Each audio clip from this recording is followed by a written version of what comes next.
I love you so much. I love you too. We have to go, now. Go where? I'm scared. Trust me, just follow. Okay. Let's go. I've been waiting for this moment. Me too. It feels so right. I love you. This is the only way forward. No delays. But the consequences? He's right. It's too risky. The risk is inaction. I'm really worried about this. It's going to be all right. But what if it isn't? We'll face it together. Listen to me. We don't have much time. The situation is worse than we thought. We need to move now. Every news channel in the city is repeating one name, Hyder. The truth revealed in episode 33 has shaken everything. Investors are stepping back, contracts are being canceled, and social media is filled with questions. Hyder is locked inside his house. His phone keeps ringing, but he refuses to answer.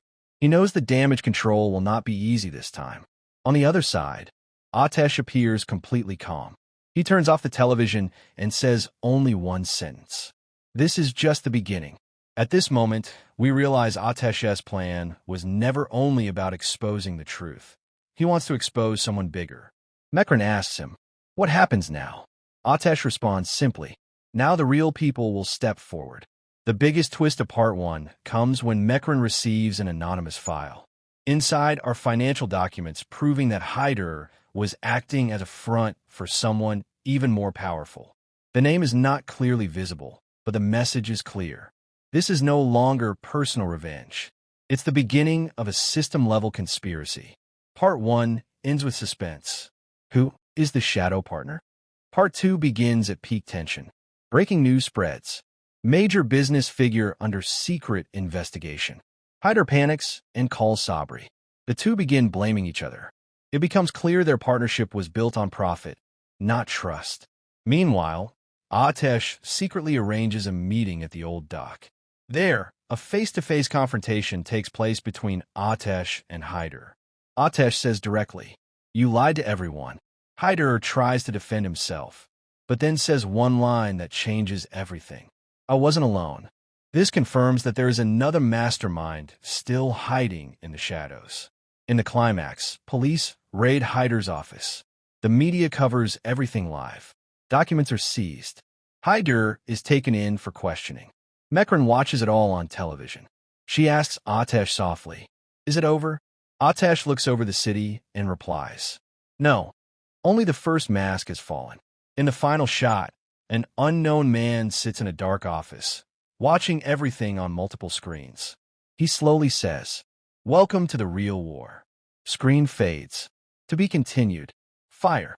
Part 3 opens with complete silence. The mysterious man, sitting in the dark office, finally stands up. His face is still not clearly shown. Only his voice echoes in the room. He orders someone on the phone. "Activate Plan B." Meanwhile, the news of Hyder's detention spreads everywhere. Social media is exploding. Some people are praising Atesh. Others are calling him dangerous. But Atesh is not celebrating.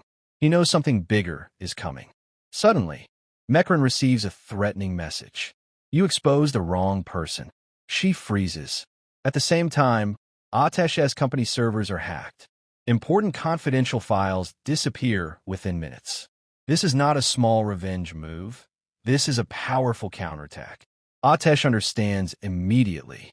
The hidden mastermind has finally responded. In an emotional moment, Mecran confronts Atesh.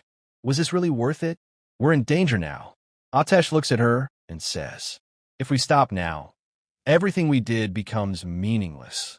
The tension rises further when Sabri secretly meets the unknown man in a private underground parking lot. And here comes the biggest shock of part 3. Sabri bows his head slightly and says, "I did what you asked." That means Sabri was never just a partner. He was reporting to someone else all along. The mysterious man replies calmly, "Good. Now it's time to remove Atesh." The episode moves toward a chilling cliffhanger. Late at night, Atesh receives a phone call from an unknown number. A distorted voice says, "You think you won? Look outside." Atesh walks toward the window. Down below, black cars are parked silently. Engine lights turn on one by one. Screen cuts to black. Text appears. "The real war has just begun. To be continued. Fire. Part 4 starts with darkness. The city streets are quiet, but tension is everywhere. Atesh stands at his office window, watching the black cars below. His eyes narrow. He senses danger. This is no ordinary threat. This is the shadow partner's move. Suddenly, his phone rings. Unknown number. No name. Only a voice, distorted and calm. Step outside, or lose everything. Without hesitation, Atesh grabs a coat and heads out. The streets are empty, fog rising. Every sound echoes. Meanwhile, Mecran waits in a safe house. She receives a cryptic message. Atesh is walking into the lion's den. She panics, but doesn't call him. She knows he must face this. Atesh arrives at an abandoned warehouse, the same place where his old deals used to happen. Doors slam behind him. Lights flicker. A group of masked men emerges. Leader steps forward. Voice familiar but distorted. Vejome, Atesh. We've been waiting. Atesh keeps calm. His eyes sweep the room. One masked figure stands slightly apart, the shadow partner. His presence alone sends a chill. You think you controlled the game with Hyder? The shadow partner says. Atesh replies quietly. Control? I play the game differently. Suddenly, the masked men move. Fast, präzise. Atesh uses his old combat skills, taking down a few, but he's outnumbered. In the chaos, he notices a small device, a tracking bomb planted nearby. Quick thinking, he disables it just in time. Meanwhile, Mecran, monitoring his movements via security camera feeds secretly accessed from his office, gasps. They're going to capture him. Atesh finally confronts the shadow partner face to face. The camera slowly reveals a glimpse of the man's face. It's someone unexpected, a figure from Atesh's past, thought to be gone. The part ends with a dramatic cliffhanger. Shadow partner leans close and whispers. This is where it ends or begins. Screen fades to black. To be continued. Fire. Part 5 opens with complete silence. Only the distant sound of wind in the abandoned warehouse. Atesh faces the shadow partner directly. Every move, every step is calculated. The shadow partner smirks. You've caused chaos, Atesh, now it ends. Atesh's eyes are cold. I decide how it ends. Suddenly, the masked men attack again.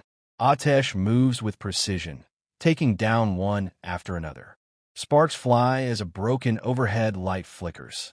Each punch, each kick is intense.